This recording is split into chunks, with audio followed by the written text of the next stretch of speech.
Emma, a 35-year-old housewife, had been married to Stephen, a company employee, for 10 years. They had a daughter in elementary school. Since Stephen worked for a trading company and traveled frequently, it had been tough when their daughter was small. However, Stephen frequently called them via video from his business trips, so their daughter adored her father, and Emma didn't feel lonely. They were a happy family of 3. Despite their peaceful daily life, Emma sometimes felt depressed. A mom friend named Candace, who lived in the same apartment building and whose child went to the same kindergarten, constantly harassed her. They were on the PTA together and had been close for a long time, but something had caused Candace to start hating Emma. Emma tried hard to mend their relationship, but Candace's harassment only escalated. One day, she set a terrifying trap for Emma. The trigger for Candace's hostility was when Emma and Stephen bought a house. They had been living in the same rental housing as Candace, but when their daughter started elementary school, they purchased a new single-family home. They stretched their budget a bit, but they felt it was the right decision. The new house was in an excellent location, close to a supermarket and the station. It also had a large yard where their daughter could play freely. Emma was grateful to her hard-working husband and determined to work even harder on housework and childcare. However, Candace didn't like that. She suddenly became cold when they moved. At first, Emma was confused, as she didn't understand why Candace had changed. They used to visit each other's homes frequently, but Candace began ignoring Emma's greetings and sometimes glared at her with hatred. Emma finally understood the reason during their children's entrance ceremony. As Emma was leaving the school, Candace whispered in her ear, "Just because you bought a house, you think you're better than everyone else. You're such a smug woman." Then she said, "I thought you were my friend, but I'm disappointed," and walked away. Being hated by someone she considered a friend was shocking. Emma had never boasted about their new home and wanted to stay friends even after their children started elementary school. She tried to mend their relationship by smiling and talking to Candace, but her attitude didn't change. Candace even started spreading false rumors among other mom friends, saying Emma was getting arrogant after buying a house and looking down on those who didn't own a house. Fortunately, no one believed her, and some friends sympathized with Emma, saying it was tough having someone like that targeting her. Though the other moms were sensible, Emma was always anxious about when Candace might spread another rumor. She spent restless days. Luckily, her daughter's elementary school had a large number of students, so their children never ended up in the same class. Eventually, Candace stopped bothering Emma. By the time her daughter was in 3rd grade, Emma had completely forgotten about Candace and regained a peaceful life. But she had underestimated Candace's tenacity. Candace had been secretly plotting something terrible. One morning, Emma was cleaning the house after sending her daughter to school. Suddenly, the doorbell rang. When she answered the intercom, she saw 2 uniformed men on the monitor. A police car was parked in front of the house. "Why are the police here?" Emma was startled but calmed herself, thinking maybe there was an incident in the neighborhood and they were here for an inquiry. "It's okay. There's nothing to panic about," she told herself and slowly opened the front door.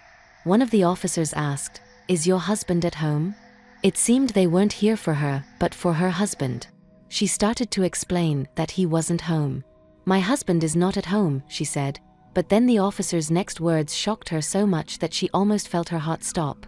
The officer said, "Your husband is suspected of molestation." "My husband? Suspected of molestation?" She shouted involuntarily but quickly covered her mouth with both hands. If the neighbors found out her husband was suspected of molestation, it would be a disaster. The police said a woman had accused him of touching her inappropriately on a train, but her husband could never do such a thing. She insisted there must be a mistake. However, the officer said, "If you hide him, you'll be arrested too." Emma was at a loss, knowing her husband was innocent. Then, a woman appeared from behind the officers. It was Candace, smirking as she watched them. Emma thought she was just being a nosy onlooker, but she wasn't ignoring the officers. She barged into the house and said, "If you don't want him arrested, I might consider settling for some compensation money." It was Candace who had reported Stephen for molestation. The officers seemed troubled by her sudden mention of a settlement, but she continued, "I was really scared at that time," she said, beginning to describe the molestation incident with a pained expression. According to her, she was on a train when someone suddenly touched her. She almost screamed but recognized the face of the perpetrator, Stephen. She thought about turning him over to the station staff but hesitated since he was her friend's husband. Before she could decide, he disappeared into the crowd at the next station. So, she decided to report it to the police later. Then, with tearful eyes and trembling, she pointed at Emma. "Molestation is a heinous crime, officer. Arrest this woman too." Indeed, if Candace had been molested, her fear and desire to catch the perpetrator would be understandable. And if Emma were hiding the criminal, she might be just as guilty. But Candace's case was different. It was clear Stephen couldn't have committed the molestation. To fabricate a crime and even act poorly about it, what was she thinking? Emma resolved to thoroughly expose this lying woman. "All right, time to get serious," Emma thought. "I won't hold back." "I'm sorry to trouble you by coming all the way here," Emma said to the officers. "My husband has been overseas on assignment for 3 years." Overseas? The officers were dumbfounded. He had been away from the country for 3 long years, just after we built our new home. He was ordered by his company to work overseas, Emma explained.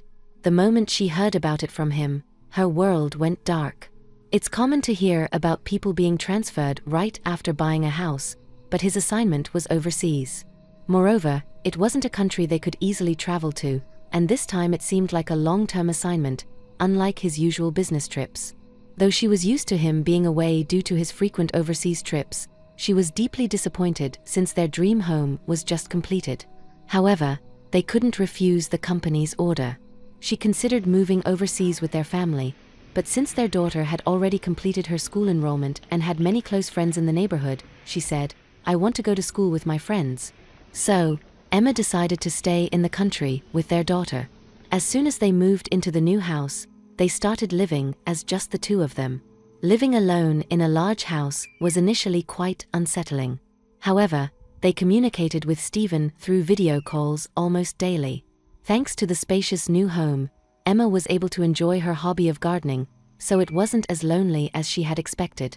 "That's why he has never lived in our new home," Emma continued. "He's been overseas for 3 years. So, my husband can't have committed any groping on a domestic train." Right when she said this, both police officers looked puzzled and tilted their heads. Naturally, the most flustered person upon hearing this was Candace.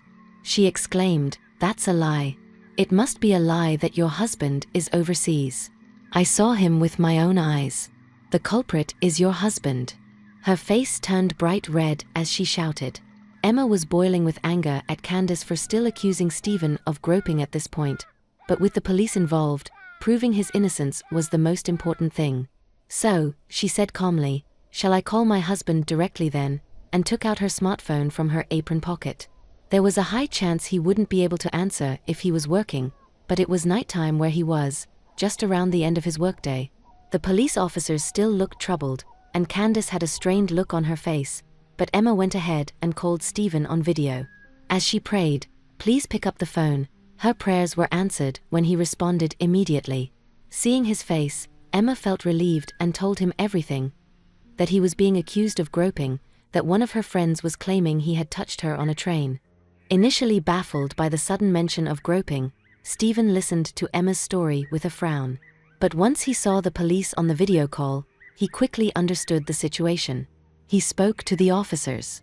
"As you can see, I'm not in the country, so I couldn't have committed groping." Then, he moved the phone away from his face to show the scenery outside his window.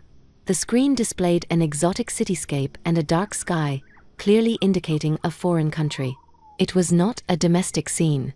"If necessary, I can show you my passport," he said. "I've been abroad for 3 years." He took out his passport from a nearby bag and showed the stamped pages. "If you still don't believe me, you can investigate further if you like." The police officer, looking apologetic, said, "No, that's quite all right. Thank you for your cooperation." When Emma ended the video call, the officer turned to Candace with a stern face. "So, what is the meaning of this?" Having witnessed the interaction, Candace was already pale with wide eyes. She stammered, but I didn't know her husband was overseas. I saw him. Her voice trembled. It was practically a confession. Emma stepped closer to Candace and demanded, "Then why did you think it was my husband? You said you saw him with your own eyes, right? Don't tell me it was a case of mistaken identity." Candace snapped back. "It's all your fault," she yelled, even as the officers looked on in astonishment. "You bought a house and acted all high and mighty. Who do you think you are? I thought we were apartment buddies, but you betrayed me. I wanted to make you suffer, so I framed your husband." She ranted furiously. Her selfish words left Emma and the officer speechless. Holding a grudge because Emma now owned a house, Candace had tried to frame Stephen for groping, hoping to get settlement money. This was beyond harassment. Fortunately, since Stephen was abroad, they avoided a false accusation. But if he had been in the country and on that train, it could have been disastrous. Emma had heard that proving innocence is very difficult once accused of groping. False accusations are unacceptable. However, Candace didn't understand the gravity of her actions.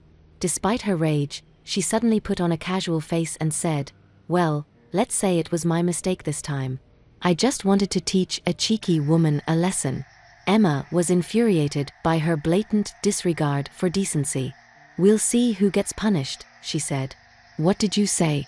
Candace screeched, grabbing at Emma again, but the police officers restrained her and took her away. Sometime later, Candace's husband came to apologize. He told Emma that Candace was arrested for a false accusation and given a suspended sentence. He had been concerned about her bad-mouthing Emma, but never imagined she would falsely accuse Stephen. He was deeply shocked, tearing up as he apologized profusely. He also declared that he would divorce Candace. She constantly nagged him to earn more and complained about their apartment. He had grown tired of her, and this incident was the last straw. Candace was now completely alone, with no job history and a criminal record. She would struggle in society, but that was her own doing. Emma was mostly worried about Candace's child, but she learned that the child was now with the grandparents and attending school happily, which was a relief. As for Emma, nearly having her husband framed by a jealous friend was a close call. Recently, Stephen told her he might return soon. Emma and their daughter were eagerly awaiting his return and planned to continue living happily in their beloved home. Let's conclude the story shortly. Stephen returned home a few months later, greeted by his overjoyed wife and daughter. The ordeal had brought them closer, and they cherished their time together even more. Candace, meanwhile, faded into obscurity, her life a cautionary tale of the destructive power of jealousy and deceit. Emma, though shaken by the experience, emerged stronger, her faith in her family and her strength solidified. Life continued, filled with the ordinary joys and challenges of family life, but with a renewed appreciation for the preciousness of each moment.